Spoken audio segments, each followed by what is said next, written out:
Now I'd like to talk a little bit about teaching with archival materials. So some important things to do, you need to find materials that meet your learning objectives. So you need to think to yourself when you're entering the archives, what skills, thoughts, or information do you want your students to explore through primary sources? Are you focused on exploring firsthand narratives? Do you want them to look at documents and identify the bias in those documents? Are they trying to read between the lines? You know, I have this set of sources, but what's missing? What's the story that's not being told? There's visual literacy. Do you want your students to look at a collection of photographs or a single photograph and determine, you know, what's the time period, what's happening, why was this created, when was this created, these sort of visual literacy aspects that we need to think about. And then, you know, do you want your students to learn how to support arguments with primary sources? Are they interpreting specific positions or using the information they're finding in primary sources to help support their own ideas about an event or about the world? And then how is your lesson going to meet those goals or those objectives or those skills that you want your students to be practicing? So what materials are you going to choose? You know, what activities are your students going to do with those materials? Do you want them to do a reflection paper? Do you want them to do some sort of creative assignment, an exhibit, you know, reading a first person narrative and then turning it into a play, that sort of thing? Or do you just want them to do an observation worksheet, just sort of like looking at a document and really trying to break it down, who, what, when, where, why, and what's missing? And then what questions do your students need to be asking about these materials? Oh, this looks familiar. Idea is so nice. We see them twice. So the same questions that you as a researcher would ask about a primary source are the same questions that your students need to be asking. What materials are available? Who created the materials? When were the materials created? Where were the materials created? Why?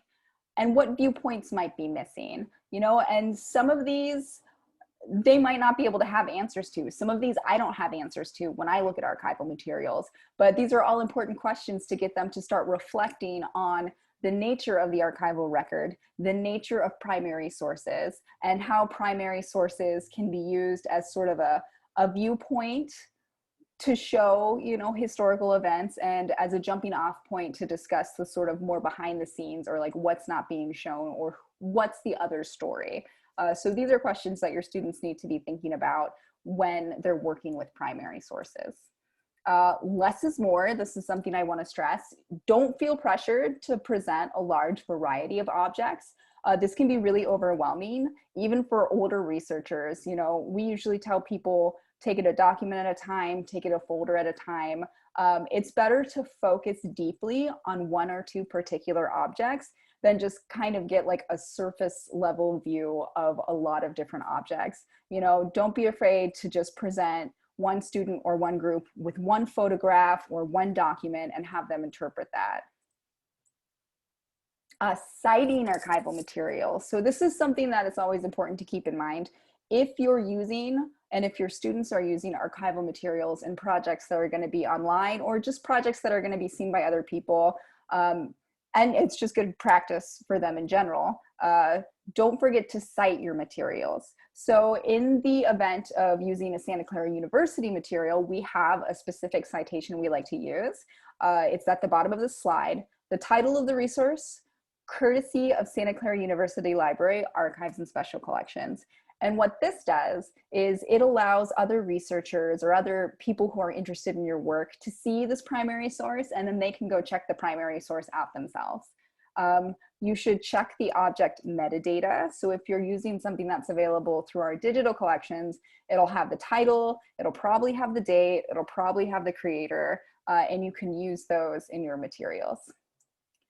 And then there is the issue of copyright. So if you're creating something like an online lesson plan and you want to make it available for other educators to use, and you're specifically including the image or the document with your lesson plan, you need to make sure that all materials should be free from copyright restrictions or have a really strong fair use defense.